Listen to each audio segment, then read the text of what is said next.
Dear students, Assalamu alaikum warahmatullahi wabarakatuh. You are welcome to online class arranged by Sheikh Abdullah Mullah School and College, presented by Muhammad Bilal Hussain. Today we are going to discuss one passage narration. Here and listen to me.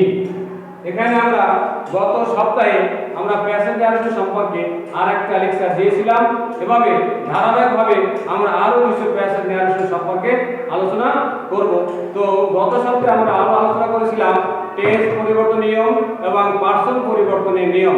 আজকে আলোচনা করব আমরা নৈকট্যবাচক ওয়ার্ডের পরিবর্তন। পূর্বে বলেছিলাম যে narration পরিবর্তন করার সময় তিন প্রকার পরিবর্তন সাধিত হয়। এক নম্বরে পার্সন পরিবর্তন, দুই নম্বর টেন্স পরিবর্তন, তিন নম্বরে নিয়ারেস্ট ওয়ার্ড বা নৈকট্যবাচক ওয়ার্ডের পরিবর্তন। তা আমরা লাস্ট ক্লাসে পার্সন পরিবর্তন এবং টেন্স পরিবর্তনের উপরে আলোচনা করেছিলাম। আজকে আমরা আলোচনা করব নৈকট্যবাচক ওয়ার্ড মানে নিয়ারেস্ট ওয়ার্ডের পরিবর্তন। তোমাদের মনে রাখতে হবে ন্যারেশন করার সময় যদি নৈকট্যবাচক ওয়ার্ড থাকে তা দূরত্ববাচক ওয়ার্ডে পরিবর্তন করতে হবে। যেমন এখানে দেখো আছে দিস অর্থাৎ এই, দ্যাট অর্থ ওই। তা দিস থাকে অবশ্যই তোমরা দ্যাট পরিবর্তন করবা। দে থাকে দোস, দে অর্থ এইগুলো এবং দোস অর্থ ওইগুলো। তারপর আছে হিয়ার থাকলে হবে দেয়ার এবং কাম থাকলে হবে গো, নাও থাকলে হবে দেন। সরি এখানে বানানে একটু ভুল ছিল। এবার নাও থাকলে হবে দেন, টুডে থাকলে হবে দ্যাট ডে, টুমরো থাকলে হবে দি নেক্সট ডে। আর যদি ইয়েস্টারডে থাকে তাহলে হবে দা প্রিভিয়াস ডে। এখানে আরেকটা কথা বলা হলো যে টুডে থাকলে আমরা দ্যাট ডে বসাই এখানে, আবার টু নাইট যদি থাকে তাহলে কি হবে, তার দ্যাট নাইট হবে। এভাবে স্বাভাবিকভাবে কিছু বুদ্ধি খাটিয়ে করতে হবে। আরো কিছু আলোচনা বিষয় আছে নৈকট্য ওয়ার্ডে, তা সহজে তোমাদের আসে না বা জানা দরকার নাই। হ্যাঁ, তবে এগুলো ভালো করে শিখতে হবে। ইয়েস্টারডে থাকলে কি হবে, দি প্রিভিয়াস ডে। এখানে গা থাকলে হবে সো, এগো থাকলে হবে বিফোর। এই তোমাদের নৈকট্যবাচক ওয়ার্ডের পরিবর্তন হলো। এখন এগুলা মুখস্থ ছাড়া কিন্তু ন্যারেশন করা যাবে না, মনে রাখতে হবে, মুখস্থ করতে হবে। এবার দেখো আমরা আলোচনা করব যে একটা উদাহরণ দেওয়া যাক।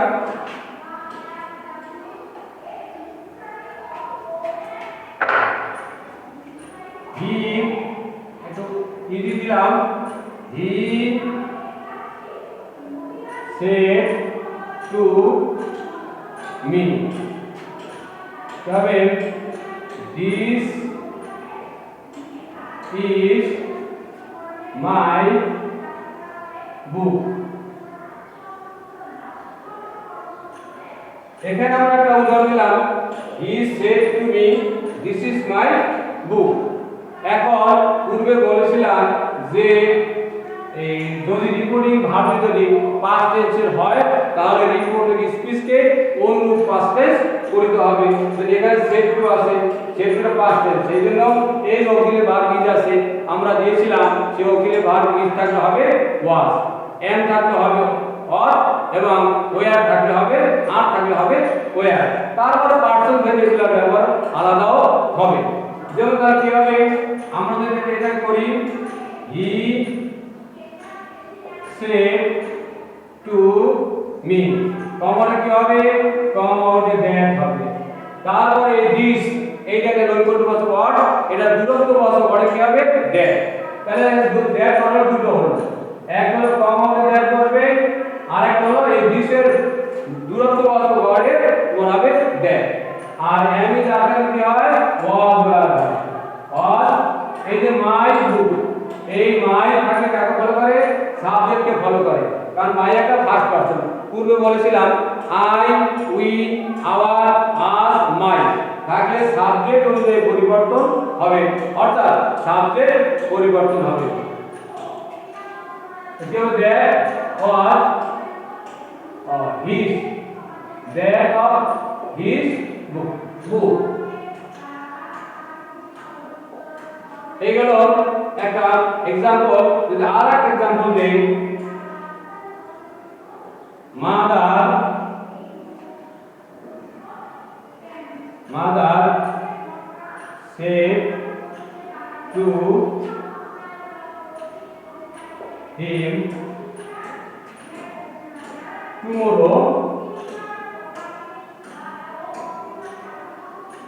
tomorrow is it। এখানে আমি টেন্সটা বোঝানোর জন্য আমরা একটু এভাবে দিলাম, তাহলে কি হবে মাদার said to him, তোমার কি হবে দ্যাট হবে। টুমরো তাহলে কি হবে দি নেক্সট ডে, কি হবে টুমরো থাকলে হবে দি নেক্সট ডে, তো কি হবে দি নেক্সট ডে is কি হবে was it। এখানে আমরা বের করতে ভুল করেছি, তাই নিয়ম মতো আমরা করে ফেলেছি, কারণ এই টুমরো থাকলে আমরা এখানে ফিউচার টেন্স দিতে পারতাম, কিন্তু কেন নেই সে সম্পর্কে বলবো, কারণ আমরা এখানে উইল দিতাম, উইল পরিবর্তনের নিয়মটা তোমাদের দেওয়া হয়নি, সেজন্য আমরা ওখানে উইলের ব্যবহারটা দেইনি। এখন আমরা এইভাবে আরো অনেক নৈপুণ্যগত ওয়ার্ড আছে, সেগুলো তোমরা টেন্স অনুযায়ী মানে পরিবর্তন অবশ্যই করবে। এবার আলোচনা করব তোমাদের পরীক্ষার খাতায় প্রশ্নপত্রে কিছুটা মোডাল ভার্ব থাকে, যা মোডাল ভার্বের অপর নাম হলো ডিফেক্টিভ অক্সিলারি ভার্ব। সেই মোডালগুলো কিভাবে পরিবর্তন করতে হবে, এবার মোডাল পরিবর্তন সম্পর্কে আমরা আলোচনা করব।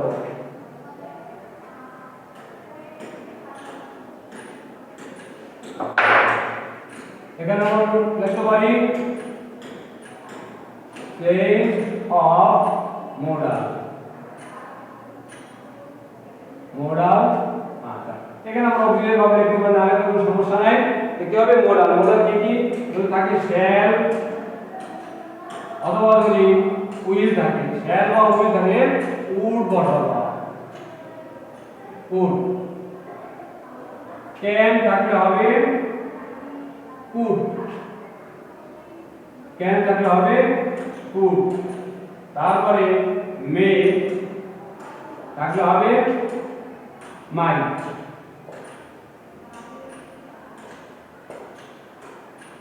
মাই মাস্ট থাকলে হবে হ্যাড টু, হ্যাড টু। তাহলে একটু কথা আমরা বলতে ভুলে গিয়েছিলাম, সেটা হলো যে আমরা নৈপুণ্য ওয়ার্ড পরিবর্তনের ক্ষেত্রে আমরা বাম পাশে যে দিয়েছিলাম যে দিস থাকলে হবে দ্যাট, হিয়ার থাকলে হবে দেয়ার, কাম থাকলে হবে গো, কিন্তু ডান পাশে যেগুলো দিয়েছিলাম ওগুলা পরিবর্তন হবে না, ওগুলা অপরিবর্তিত অবস্থায় বসাতে হবে। কিন্তু এখানেও আমরা দিয়েছি শ্যাল বা উইল থাকলে হবে উড, ক্যান থাকলে হবে কুড, মে থাকলে হবে মাই, মাস্ট থাকলে হবে হ্যাড টু, কিন্তু ডান পাশে যেগুলো আছে এগুলো আর পরিবর্তন হবে না। এবার আসো এই সম্পর্কে কিছু উদাহরণ দেওয়া যাক। she said to me, Neela will come tomorrow।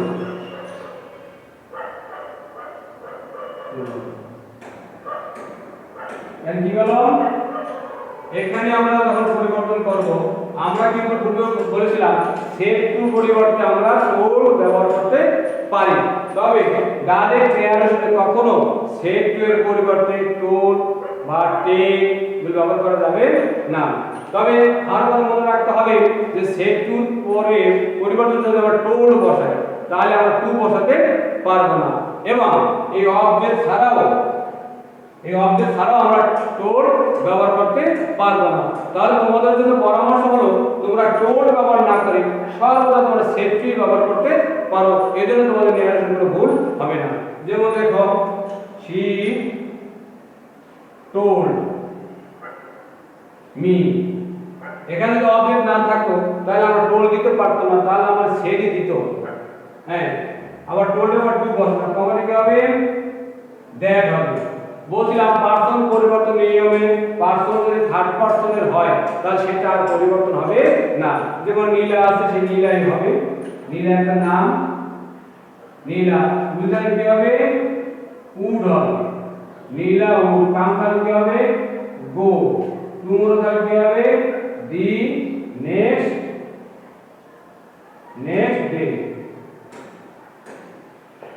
হবে কি, দি নেক্সট। কি দাঁড়ালো, she told me that Nila would go the next day। এগুলো মোডাল পরিবর্তনের নিয়ম। এবার আমরা আলোচনা করব সেন্টেন্স পরিবর্তন।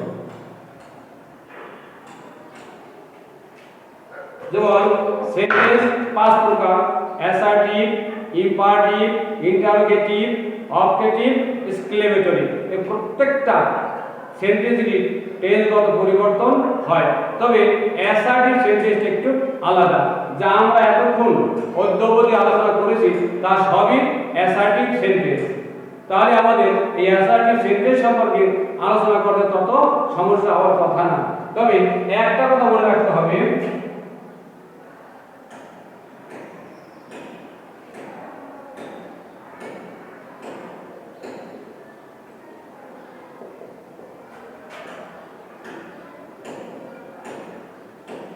Assertive sentence. এখানে আমরা দেখলাম কি চেঞ্জ অফ অ্যাসার্টিভ সেন্টেন্স। তবে অ্যাসার্টিভ সেন্টেন্স সম্পর্কে তোমাদের ধারণা দিয়েছিলাম পূর্বে, যা আলোচনা করছি অদ্যবধি সবই কিন্তু অ্যাসার্টিভ সেন্টেন্স। কারণ অ্যাসার্টিভ সেন্টেন্স কি থাকে, সাবজেক্ট, ভার্ব, অবজেক্ট থাকে এবং শেষে ফুল স্টপ থাকে।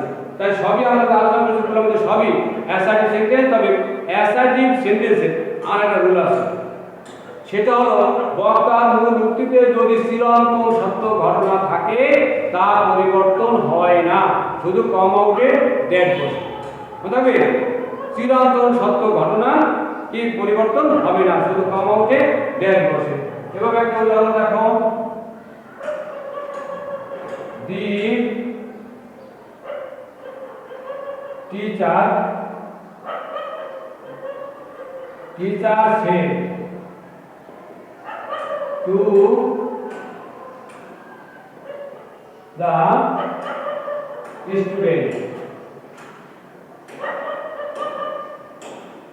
student, comma, the earth moves round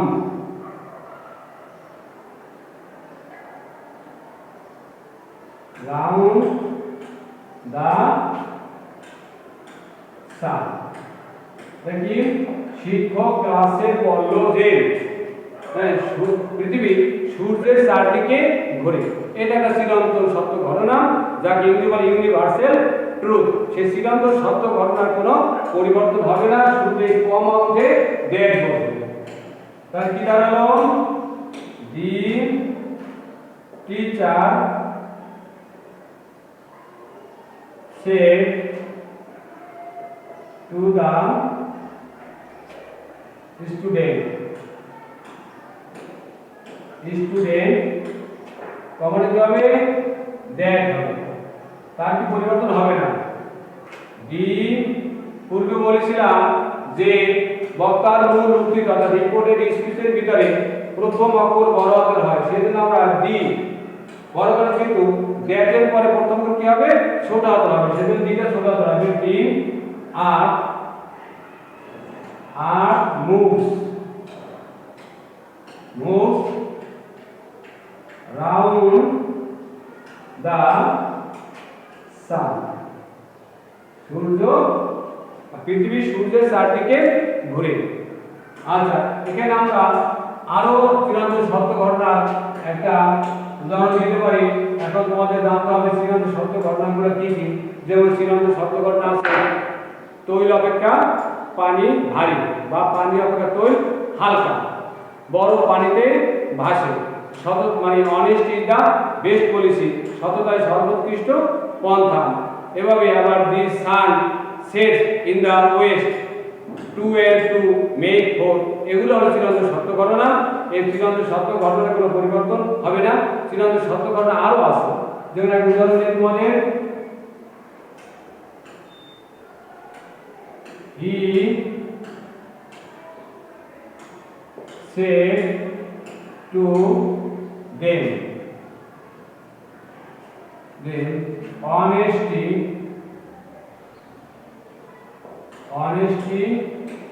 is the best policy. Honesty is the best policy. মানে সে তাদের বলল যে সততাই সর্বোৎকৃষ্ট পন্থা। এটা হচ্ছে চূড়ান্ত সত্য ঘটনা, সেজন্য এখানে শুধু কম রেখে দেওয়া হবে। দেখতে হবে, হি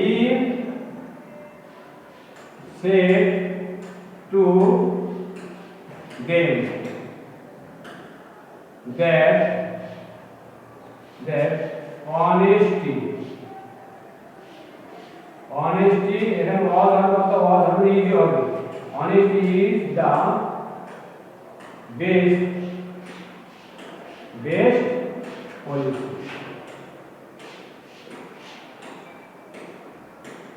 honesty is the best policy. এভাবে তোমাদের অ্যাসার্টিভ সেন্টেন্স গেল। এবার আমরা আলোচনা করব ইন্টারোগেটিভ সেন্টেন্স।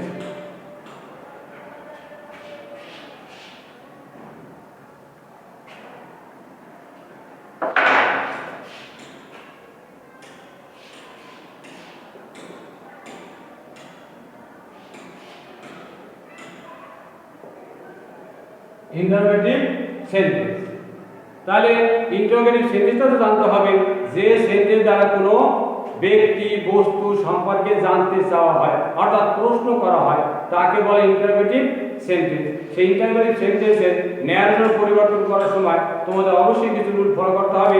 সেগুলো আমরা লিখতে পারি, রুল আমাদের যা যা লিখবো এটা পরিবর্তন হবে, কিন্তু আরো কিছু ওয়ার্ড অপরিবর্তিত থাকবে, সেটা আমরা লিখব না। যেমন এখানে আছে verb of saying,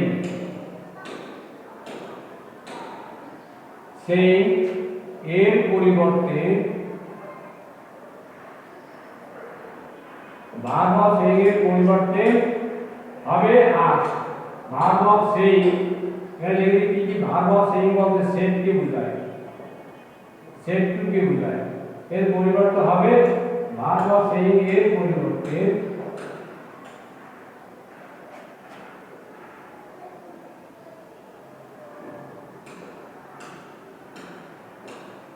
verb of saying এর পরিবর্তে হবে আস্ক। কারণ আমরা আস্ক লিখতে পারতাম, কারণ তোমাদের পরীক্ষার প্রশ্নপত্রে এই ন্যারেশনটা মানে পাস্ট টেন্সই বেশি থাকে। তাহলে কি হবে, verb of saying, verb of saying মানে সেটটিকে বোঝানো হয়, সেই সেটটি পরিবর্তে কি হবে আস্ক হবে, প্লাস কমা উঠে ইফ বসবে, ইফ বসবে তবে যদি WH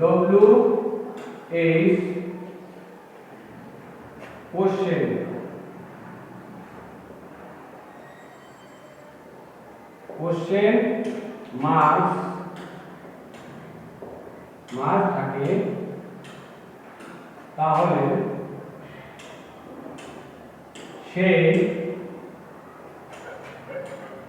WH বসবে।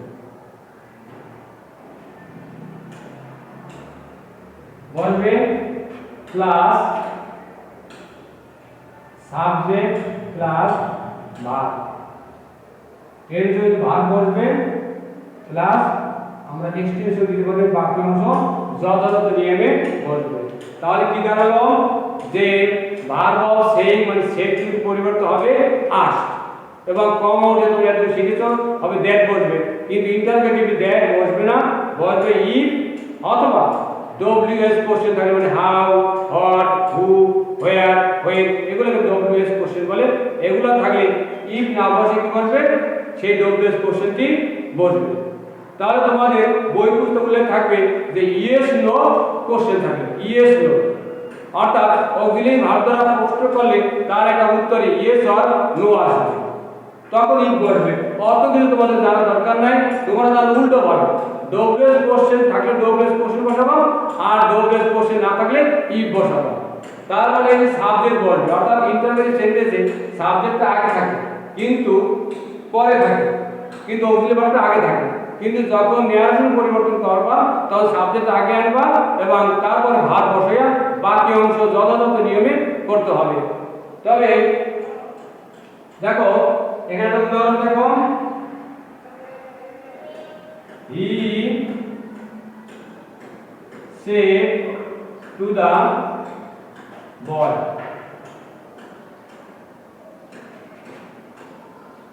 are you a student?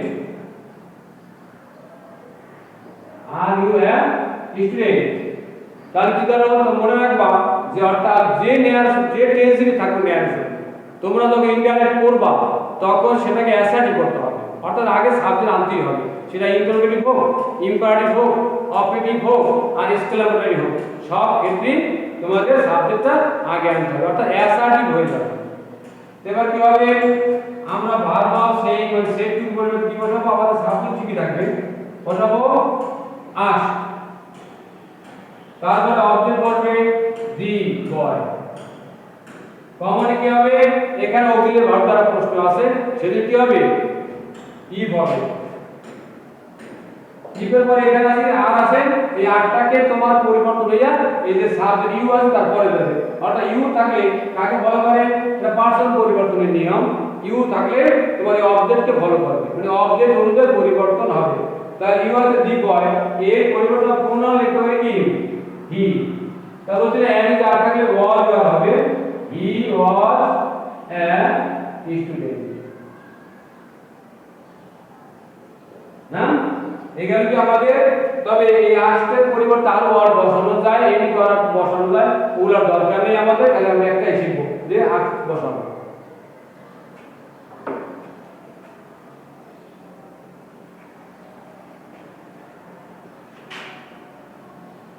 এবার দেখো একটা ডকুমেন্ট কোশ্চেন দিয়ে প্রশ্ন করি, the man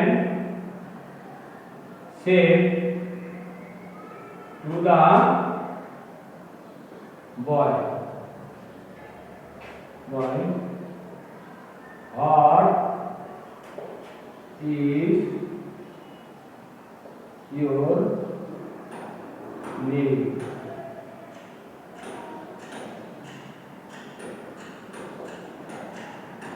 What is your name? The man said to the boy, what is your name? মানে এই লোকটি বালককে বলো তোমার নাম কি। এখন এখানে কি আছে, এখানে অক্সিলিয়ারি ভার্ব নাই, ডবলেস কোশ্চেন একটা আছে, সেজন্য কি হবে এখানে সেট টু পরিবর্তে আস হবে, কি হলো দি ম্যান আস্কড